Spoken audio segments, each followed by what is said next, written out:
दिनिकिया दशपल्ला गस्तरे केन्द्रापड़ा सांसद तथा बीजेपी राष्ट्रीय उपाध्यक्ष बैजयंत पंडा दशपल्ला निर्वाचन मंडली महिपुर ठारे शह शह कर्मी सहित प्रधानमंत्री नरेंद्र मोदी मन की बात कार्यक्रम में सामिल होते बैजयंत स्थानीय सांसद सुकांत पाणिग्राही दलर अन्य नेता एवं कर्मी और साधारण लोकों सहित मिसी मन की बात कार्यक्रम से शुणी ए अवसर में से महिपुर अंचल 5 जन विशिष्ट व्यक्ति को संबर्धित करते महिपुर उच्च विद्यालय वार्षिक उत्सव में सामिल होती सांसद बैजयंत पंडा। यशस्वी प्रधानमंत्री आदरणीय नरेंद्र मोदी जी मासिकिया कार्यक्रम मन की बात जरिया कोटि कोटि लोकों पाखे से पहुंची जो आह्वान दियंती देश को एकजुट करती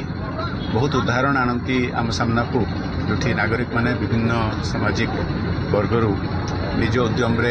निज को निज परिवार को गाँ सहर को निज प्रदेश को देश को आगू नहीं पार्टी